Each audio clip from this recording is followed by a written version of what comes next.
Okay, very good. So what we're going to be doing today is we're going to be covering Chapter 8, which deals with the Texas Executive. So as I was saying right now, this chapter is divided into two parts. The first part of the chapter deals with the Texas governor. So we're going to take a look at what the Texas governor does, what their role is, what are the different responsibilities of the governor.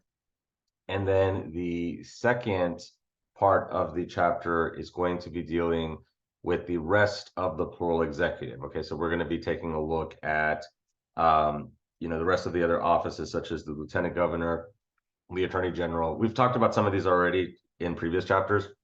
Like we talked about the lieutenant governor in the last chapter in terms of basically being the head of the Senate in Texas, and how it's interesting that while he is an executive, his role in terms of his day-to-day operations, you could make an argument, is more so on the legislative side.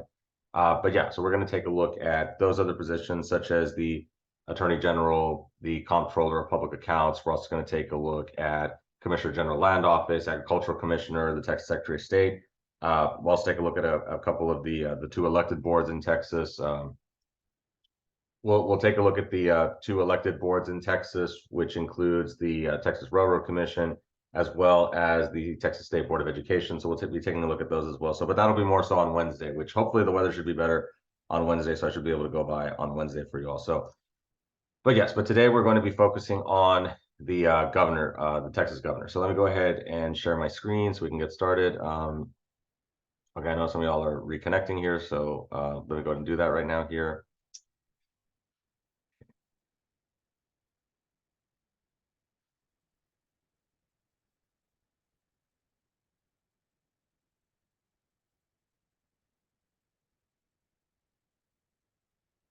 Give me just a moment, guys. Hold on.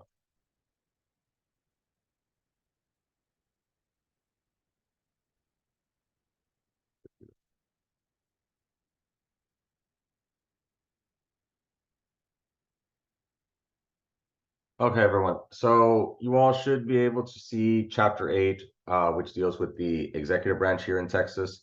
So like I said, we're going to get started on that today. So the chapter goals for Chapter 8 is to describe the powers of the Texas governor and the limits of the governor's powers. So this has been a recurring theme that we've been discussing here within this semester. We have been looking at how the executive branch in Texas, when you compare it to their federal counterparts in Washington, that the Texas federal executive is rather weak when you compare to the president and the presidential powers, right? So we're going to take a look at what those powers are on the Texas side. Those powers are pretty similar in terms of what the everyday, day-to-day responsibilities of the governor is, because being an executive, whether it's the executive of the country, which is what the president is, being the executive of a state, being the executive of like a company or a nonprofit, their day-to-day job is pretty much going to be similar in terms of being the head of an organization, right? So I've taken some organizational leadership classes and public administration classes, and basically being a leader, it's pretty much pretty similar in terms of the types of tasks you're going to have to accomplish in terms of supervising people. So when I say that, I'm trying to say that there's a lot of similarities in terms of what being an executive is, right? But of course, there's going to be major differences in terms of the scope of what these particular executives are responsible for, right? So obviously, of course, the president is responsible for being the head of the federal executive, and the Texas governor is being, the head of the Texas executive, right? And so we are going to look at what those similarities and differences are. Identify the other elected officials who make up Texas full executive, like I was explaining right now. We've taken a look at a few of them. Like we looked at the lieutenant governor in greater detail in the last chapter, because of the fact that even though he's part of the executive, technically his day-to-day job is more on the legislative side. But like I said, we're going to take a look at the rest of them here, and we'll discuss what their roles are. Like we mentioned, not just lieutenant governor, but the attorney general, the comptroller of public accounts, the commissioner general land office, the agricultural commissioner, the Texas secretary of state. We're going to take a look at all those, as well as those, and then of course explain the roles played by the boards, commissions, and regulatory agencies. So we are going to take a look at those boards, as we mentioned, in particular the elected boards, the Texas Railroad Commission, and the Texas Board of the State Board of Education. So we'll take a look at those, as well as some of these other appointed commissions and the regulatory agencies and their roles. We talked a little about those regulatory agencies in the interest groups chapter when we took a look at like the revolving door and how these people that are the heads of these state agencies can leave to go to the private sector to go be lobbyists, and they can come back to serve in government, and it's just it's kind of the same people just rotating throughout the entire system. So we'll take a look at that a little bit closer here. So, but like I said, for today, we're going to focus more so on the Texas governor, right? So, okay, so let's take a look at the Texas governor. So obviously, of course, we also, of course, will identify who are the people who are currently in these roles. So of course, obviously, our current Texas governor is Governor Greg Abbott, who won re-election at around this time last year. He's of course a member of the Republican Party, and he was able to win re-election against his Democratic challenger, the former congressman from the El Paso area, Beto O'Rourke. So if we have time, I'll show you all some of those election numbers here. But anyway, so let's go ahead and start here with the Texas governor, right? So the plural executive creates a weak governorship, right? And we've talked about this in great detail in this class. I would probably say that the plural executive is probably the most, if it's not the most important, it's definitely the most discussed aspect or theme of Texas government, right? A couple of years ago, I had a job interview at one of these universities, and they were asking me the question that they asked me about Texas government was the plural executive. They asked me to describe the plural executive. So I felt I did really good, because if you're just coming out of grad school, you're probably not going to know too much about the plural executive. So it helps that I've been teaching this for a good number of years, right, and things like that. Because and the reason why I say that is because Texas government is just very specialized. So it's good to be teaching this stuff and be able to to basically to learn it through teaching, right, and things like that. So, but anyway, so with that being said, we've talked about the aspects of the weak governorship in terms of course, came about as a reaction to Reconstruction and the abuse of power. We talked about Governor E.J. Davis and the radical Republicans, the 1869 convention, and how Governor Davis wanted to basically replicate what he was seeing at the federal level in terms of basically mirroring the same powers that the president had, but trying to bring them down to the state level, right? We talked about this before, right? That under the 1869 Constitution, that the governor would basically, like we said, mirror the president, where the governor would have the same appointment powers. The judges would be appointed by the governor and approved by the Senate and things like that. So we saw, of course, as we talked about in chapter 2, that in response to basically the lack of input and the lack of ability for a lot of these these more conservative Texans to be a part of the Reconstruction government, they did not feel that this was a legit government. So as soon as Reconstruction ended, they kicked out the radical Republicans and instituted their own conservative Jeffersonian Democrat ideology there within Texas government. And so that's why we have the 1875 Constitution here. I'm sorry, the 76 Constitution, which basically nullifies all of this and basically creates this weak governorship, right? So even though considered relatively weak, Texas governors still have a range of powers here, right? Now, what we're going to look at in these powers, though, is that, again, because the governor is rather weak, especially when I'll give you an example, would be like the pardoning of criminals, as we see here in the second one. Unlike the president, who can unilaterally issue pardons without any type of approval process, the governor, if the governor wants to pardon, like let's say, this always usually happens where you've got death row inmates who, they're waiting, to see if the governor is going to call to stay the execution or things like that. It's not so clear cut as you might see like on the president's side, right? Where the governor has to get, if the governor wants to make these pardons, it has to be approved by parole board and all that stuff. So that's an example of how the governor have these similar powers, but they are weaker, right? And of course we talked about the veto power as well, but let's just go with these in order, right? So the governor, of course, can call special sessions of the legislature, as has been going on, pretty much almost this whole year, where Governor Abbott has been calling special sessions. I mean, the legislature has been pretty much meeting nonstop for almost the entire year now, which is a little bit unprecedented because normally governors do not call that many special sessions, and if they do, they'll probably just call like once or twice, and it usually has to do with maybe some sort of major catastrophe or emergency or something like that. But Governor Abbott has been calling special sessions throughout this year, because there are some initiatives that he's really wanting for the legislature to work on. Like the most recent one was the school voucher program that Governor Abbott was calling a special session for the legislature to work on, right? So again, the governor is not limited to the number of special sessions that he can call here. Like we said, pardon criminals, there are some restrictions on that, as we'll get into right now. It's not as simply as the president when the president issues pardons. Permit fugitives to be extradited to other states. So states do have extradition agreements to where if you have committed a crime in Texas and you're found, like let's say like in Illinois, then if you are arrested by Illinois law enforcement and they see that you are that you have an arrest warrant out in Texas, then they'll extradite you back to Texas. And it also it's reciprocal, right? The same thing, like if someone from Illinois was found in Texas to have committed crimes over there, then Texas will send them back over there, right? We do have those extradition agreements.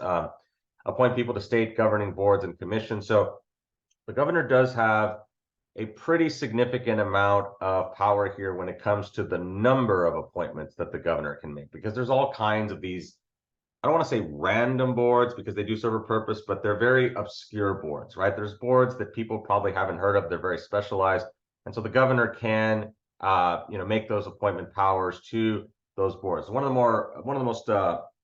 most well-known of these boards is and we referenced them before, right? It's the Texas Higher Education Coordinating Board. This is the board that oversees colleges and universities in Texas. That is not an elected position. That is appointed by the governor, right? So that's one of the more, I guess you could say, one of the more powerful boards that the governor has the ability to make appointments to. Declare martial law. So this is another important power the governor has. We don't see it too often. We've seen it a couple of times throughout Texas history where we had some instability with the oil fields over in East Texas and things like that. So it doesn't happen very often, but something similar to martial law, because martial law, of course, is the very this is, of course, whenever you have like major catastrophes, huge emergencies where the rule of law is in terms of the way martial law basically works, is basically where there are it's not necessarily that the law is no longer valid. It's more so that there's going to be emergency powers that are going to be held by the governor because it's an emergency, and the emergency has to be dealt with.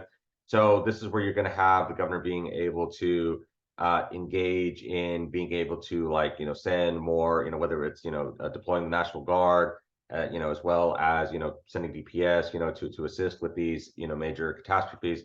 So basically, the governor has more of this, if the governor declares martial law, then this is the means for the governor to not necessarily have to go through so many of these requirements when it comes to sending these personnel over, because they have to deal with that threat immediately, right? So that's one of the benefits of declaring martial law. But again, it's something that's only used in an extreme emergency. Veto acts passed by the legislature. We talked about how that this is one of the more, this is definitely one of the more powerful powers that the governor has, especially when it comes to vetoing legislation when the legislature has already adjourned, because there's no possible way for the legislature to overturn that veto. So that's where the veto power becomes, even more important. And the governors such as Governor Abbott and Rick Perry before him were not hesitant to use that threat of a veto, right? It's not even just the veto itself, it's also the threat of a veto. And basically saying, you know what, I'll just, when the legislature adjourns, I'm just going to veto all this stuff. So don't even bother sending it to my desk because I'm not going to support it. And there's no way for you to override it, right? So that's a very powerful threat the governor can make in terms of the legislative process, right? And that also assists the governor in being able to basically, in terms of being able to influence the legislative process, right? To be able to put his fingers on it, so to speak, right? Even though technically he's part of the executive, he can definitely influence what the legislature is going to work on, because the legislature does need the governor to ultimately, sign these things, into law, things like that. Especially considering that if the legislature, because they only meet regularly for a couple of months, they're probably going to get a bunch of bills in right at the last minute, right? It's almost like everyone turning in their stuff at the deadline, right? And things like that. So then with the state address, he or she outlines state priorities, right? So the governor does have the ability to give the state of the state address similar to what the president does when the president gives the State of the Union address. So the governor will give the state of the state address where the governor will talk about, and they usually will operate the same way, right? Where the state of the state on the Texas governor side is not as lengthy as the State of the Union. The State of the Union is usually about 2 hours, whereas the State of the State address is usually probably about 30 minutes. At least the ones that are televised. This also doesn't go into account the addresses that the governor will give to the legislature themselves in the legislative chambers. But the State of the State address that's given by the governor, where it's usually done like in some location throughout the state. You can look it up on YouTube, right? That there's a Governor Abbott has given several of these State of the State addresses in different parts of the state. And usually what the governor will do is the first part, the governor will talk about what Texas has accomplished, what they've worked on, what they've been able to do. And then the second part of the State address will be where the governor will talk about, okay, this is what he wants the legislature to work on. He wants the legislature to work on these initiatives. So that's usually how the State of the State address goes. Very similar to the State of the Union, just not as lengthy. And that could be a major persuasive force in mobilizing interest groups, editorial boards of newspaper, and opinion leaders to support his or her agenda, right? So this is, in federal government, we call this the bully pulpit. And we'll talk about this later on after we come back from the Thanksgiving break. We will talk about how that being the head of the executive does come with the perks of the media attention, right? Being the governor, being the president, you pretty much have access to the media 24/7, right? Because you are such a high-ranking member of government. So, all these national all these national newspapers, there's a reason why, the Washington Post, obviously, of course, set up there in Washington, but there's a reason why some of these newspapers from other cities will have offices there in Washington, because the coverage of politics and our government is a big part of the news media, right? It's one of the biggest areas that the news media covers, one of the most consequential ones. So it makes sense that you're going to have a lot of these news staffers that are going to be covering government, right? So being the head of the executive branch definitely comes with a lot of those perks of being able to have access to the media and being able to and with that access comes being able to express your agenda, right? Express, what you're wanting, for whether it's Congress or the state legislature, what you're wanting for the government to accomplish. And specifically something that, presidents and governors have been able to use very effectively, as well as submitting, to the editorial boards. They'll submit what are called op-eds, the opinion pieces where it's their opinion about how they're perceiving this this issue or things like that, or what they're wanting for how this issue to play out. But it's still very powerful to be able to put that in the newspapers, as well as also the interest groups will also talk about how that the governor is can be a very skilled politician, not just within the job in terms of the actual in terms of the actual government itself, but also through the political side of it. Being a good fundraiser, going to these political events. The governor is usually one of the keynote speakers at the state convention during the primary process, right? And so the governor, like I mentioned before, that the Texas governor is usually regarded as, if not the head of the state political party, one of the heads, right? In fact, I would probably argue that, because some people say like, well, is it the senator? So if we're looking at like on the Republicans, right? So who tends to be the leader of the Texas Republican Party? Is it Ted Cruz or is it Greg Abbott? I mean, you could make an argument for both of them, but I would probably lean more towards Greg Abbott because, like I've said before, Ted Cruz, yes, he's probably the most well-known federal elected official that represents Texas, but his role is more so in Washington. He's not even like a supervisor, right? He's one of these 100 senators, whereas there's one governor, and he is the head of the executive branch in Texas. So even though he's at a lower level, his role within that level has more administrative responsibility. So that's why, me personally, I usually tend to go with Governor Abbott in terms of, kind of being the de facto leader of the Republican Party in Texas, right? But again, there's different opinions on this, but that's kind of how I see it. So, okay, anyway, let's go ahead and continue. All right, so okay, so it does say continue, perfect. Okay, so let's take a look at the formal qualifications of the governorship, right? So there are only 3 formal qualifications. So this means that a lot of people in Texas could qualify to be governor, right? But then, of course, we'll take a look at the more informal profile qualifications. So the 3 formal qualifications: must be at least 30 years of age, be a U.S. citizen, and live in Texas 5 years immediately before the election. Okay, so this fits a variety of different people. I mean, I qualified for this. I qualified to, to be the Texas governor if I wanted to, right? However, though, there is, of course, that's just the bare minimum, right? There's a lot of other, there's a lot of other, I guess you could say, credentials. Yeah, qualification is a good word as well. Just there's a lot of other factors that go into who is going to be, successful at, at possibly becoming governor, right? So if we look at the overall trends that we've seen since we've had these Texas governors, right? Most of them have been men, Protestant, considerable political experience, wealthy, and middle-aged, right? So yeah, this especially in the most recent Texas governors that we've seen, right? So if we look at, if we look at someone like Greg Abbott, he meets, pretty much all these boxes, right? When it comes to his considerable political experience, he was the former attorney general, right? So Greg Abbott was the former attorney general under the former Governor Rick Perry, who was governor before Greg Abbott, right?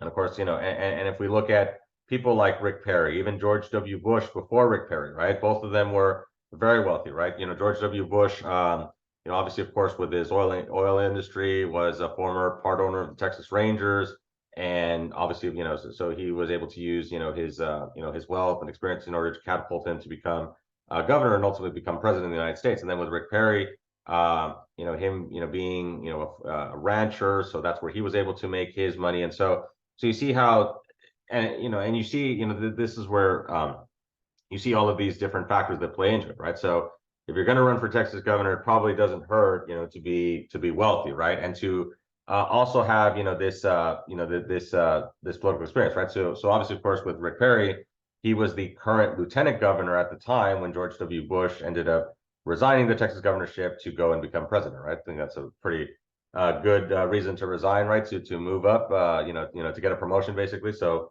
Rick Perry then steps in and he becomes the Texas governor. So you see this, right? You see all of these different aspects in terms of the experience here, and all these different factors that go into, the last couple of governors that we've had, right? Only 2 women have served as governors. So we've had Miriam Ma Ferguson back in the 1920s, who was the wife of Paul Ferguson, who was the only Texas governor that had been impeached and removed.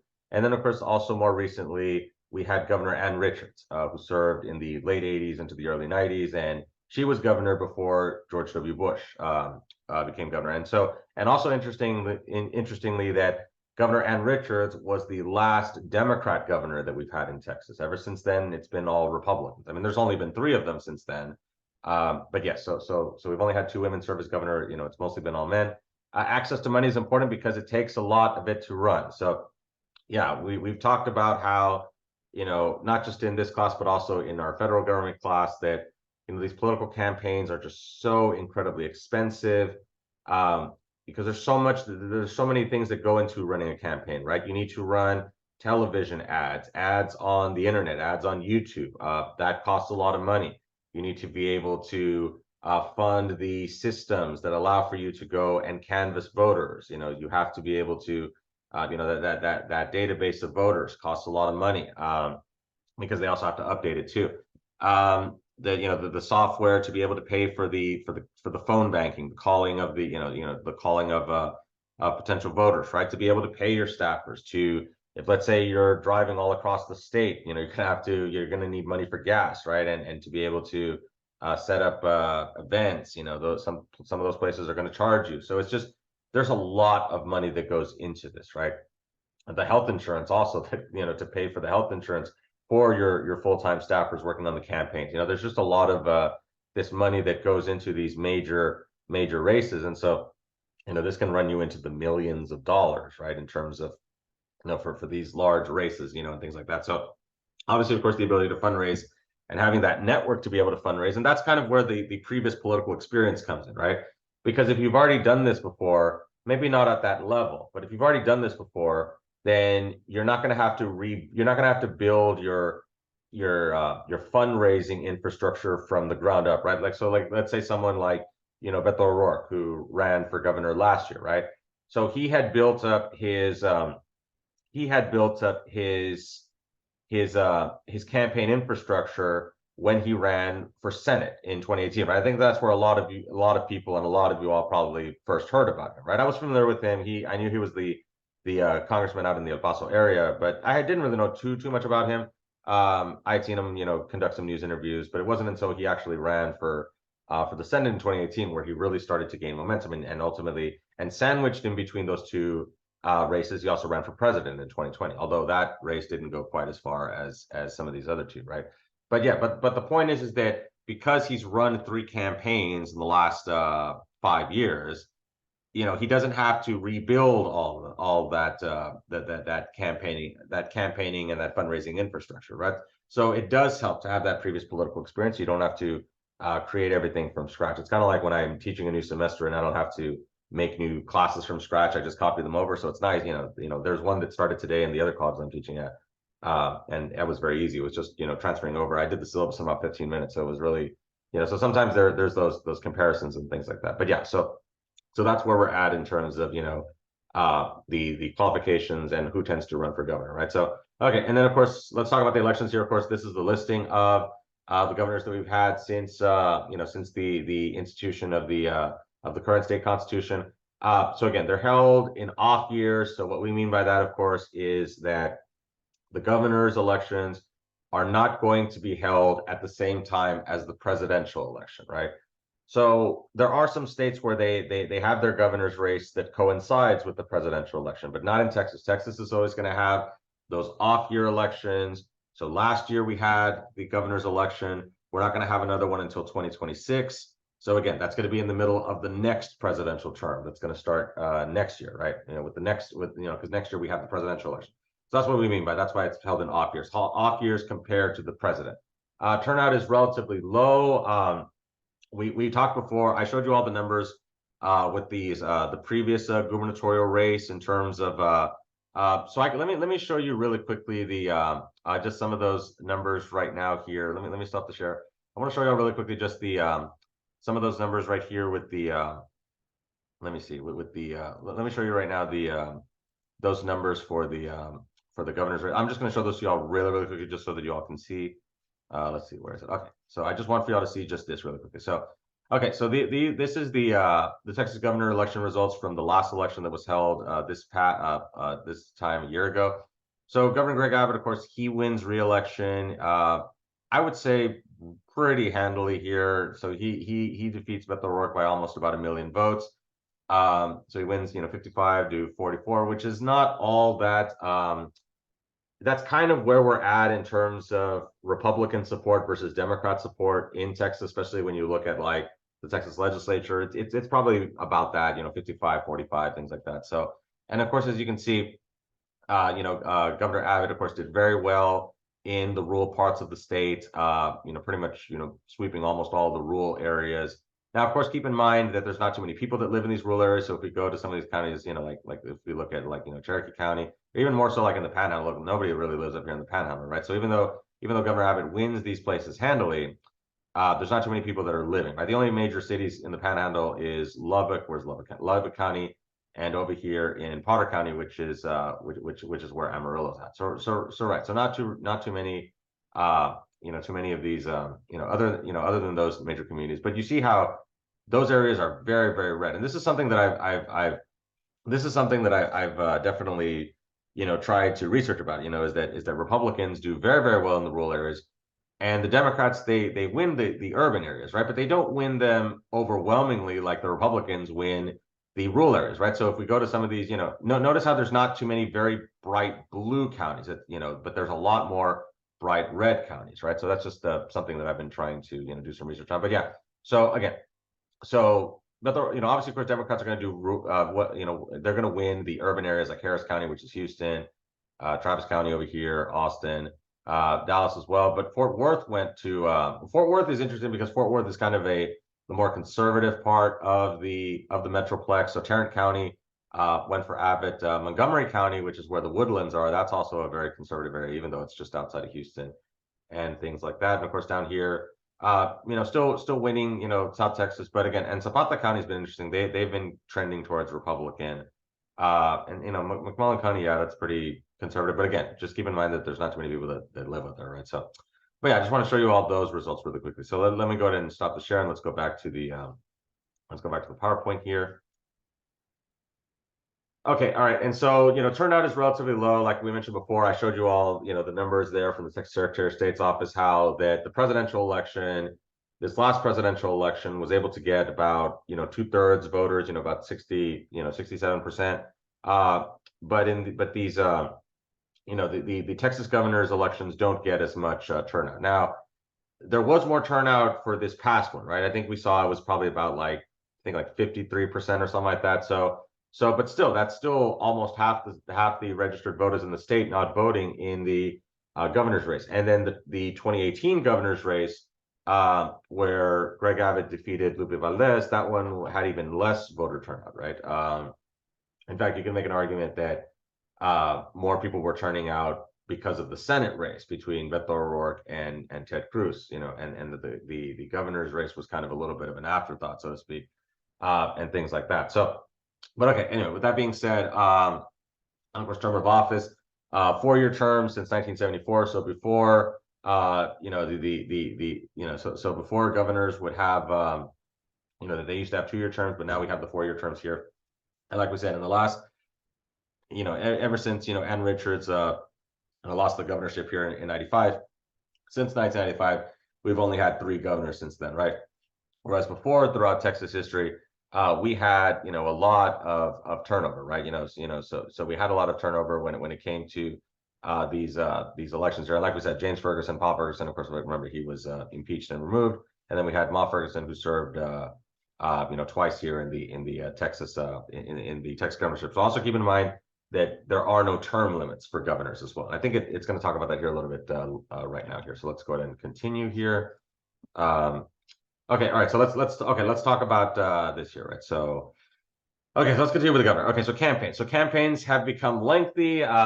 First, have to win the primary and the general election. So yeah. So let me also show you really quickly the. Let me also stop the share and show you all the primary results really quickly. So let me go to that one also, because that's also really interesting. So let me show you all the primary results on the Republican side for the governor's race here. So let me show you this one here also really quickly. Okay. So this is the primary election, right? And we've talked about primary elections before in our class, right? So this was Governor Abbott was needing to win the primary in order to make it to the general, right? And I've mentioned before how that in a lot of cases, when you have when you have a variety of different candidates that are running for the same office, that there might be a chance that there might be a good chance that it might go to a runoff. But it didn't go to a runoff here because even though you had all these different candidates, none of these candidates were really all that strong in terms of their political support. Allen West, who was the former Republican state party chair, so he came in second, and then Don Huffines was a former Texas a former member of the Texas legislature. He came in third. Chad Prather, he's pretty interesting because he's had like he has like a YouTube channel, so he's kind of like a little bit of a kind of like a celebrity. So he also ran for it. We've had some of these types of candidates also run before on the in the Texas primary, but they don't really get too much support here. But again, so Greg Abbott didn't have to go to a primary because he won 67% of the vote. Right? He got 2/3 of the vote. So because that put him over 51%, he was able to win the primary. So I just want to show you all the primary results numbers for Governor Abbott when he ran in the primary here. So he was able to defeat all these other challengers here. So okay, let me go ahead and stop the share. And let's go back here. Okay, all right. Okay, so like we said, so of course, obviously, like we said, the governor has to win the primary and then win in the general election. Of course, costs lots of money. I mean, like we talked about here, that these campaigns can run in the millions of dollars, especially in a large state like Texas, not just large in size, but also large in population, right? So obviously, of course, the expenditures are extremely costly in terms of being able to run these effective campaigns. And so let's talk about the removal of the governor, right? So the impeachment process as we talked about at great length when we saw this happen with Ken Paxton, of course, not the governor, the lieutenant governor, I'm sorry, not the attorney general, sorry. As we saw this, we saw that it's the same, pretty much the same process that we have at the federal level when it comes to the impeachment and removal of the president, right? So remember that impeachment is a two-step process, right? So in order to remove the governor, you have to go through the impeachment and the conviction, right? Now, there are no specific grounds for impeachment as opposed to like at the federal level where they mention high crimes and misdemeanors, whereas, and I've mentioned before that in Texas, they do have some, it's not a specific ground, but there are some, I guess you could say some established types of examples where, you know, the governor could be removed would be like if, let's say, the governor is just incompetent and not able to do their job, then we need to get someone else in there that can. You know, for whatever reason, if they're just in over their head, you know, that's one example. Of course, another example would be like if they engage in criminal activity, then that of course would be grounds, you know, for impeachment and removal. You know, so there are some you know, more modern day standards, I guess you could say, that have been applied to the governorship. So, and again, so the process, of course, is that the House brings up the charges. Usually, this starts with the select committee that is investigating, you know, these allegations or these issues that, you know, the House is looking into. And then if the committee agrees to go with the impeachment, then of course it has to go to the floor of the House, and then they just need a simple majority for, you know, the elected official to be impeached, and then it goes to the Senate, right? So then the Senate, it acts like a trial. Basically, you've got the 31 senators there who are listening to the evidence, and you've got the House impeachment managers that are basically acting like it's the prosecution. They're bringing this case, you know, to try to convince the Senate to convict, you know, well, basically, you know, convict, but also, you know, mostly, you know, to remove here, to remove the elected official. And then of course you have like defense attorneys who are, you know, fighting back against these charges that are working with the elected official, right? So then ultimately the Senate decides, you know, the senators are going to decide whether to remove the official in earnest. So we saw, you know, earlier this year with the Ken Paxton situation, the Senate decided not to remove because you do need a 2/3 vote present and voting necessary to convict, right? So it's not just a simple majority, even though Ken Paxton didn't even get the majority, right? Because it was mostly just voting along party lines, where the Republicans voted to keep him and the Democrats voted to remove him, right? So it wasn't even a majority for Ken Paxton. So it was clear that he was going to, at least in terms of the vote, right? There was still some debate as to whether the Republicans in the Senate would vote to convict him, but ultimately they decided not to. Okay, so then of course a succession here. The lieutenant governor is the first in line if anything happens to the governor. As we talked about before, this happened over 20 years ago, when George W. Bush decided to resign for the Texas governorship to go become president, which we mentioned. I think, you know, I don't think anyone could fault him for that. So right, so Rick Perry, who was the lieutenant governor at the time, stepped in and became the governor. Compensation salary set by the legislature. Last I've seen, it's around 150,000, and you know, some people might make an argument, well, that's pretty good money, but if you compare it to like I don't know if you all saw this past weekend, the former Texas A&M head coach Jumbo Fisher, he was let go by Texas A&M. And did y'all see how much money he's going to be getting in terms of, you know, basically, you know, buying out his contract or whatever terminology you want to use? He's getting, I think it's about $75 million. And think about that, right? Because he is technically a state employee because he is a head coach of a college football team, right, at a university. Right now, again, there are other ways that money comes in. It's not all strictly just taxpayer money, but the point is that is, you know, that is a lot of money that is going to be, you know, paid out to a former state employee, right? So if you think about that by comparison, the governor really doesn't make that much compared to some of his other people. And then, of course, the staff, nearly 300 staffers that work for the office of, you know, the official office of the governorship. So, okay, so I know it's already going to be time to go here for our class. So let's see. I want to just see how much. Okay, the executive powers. Okay, so we'll get into this next time here.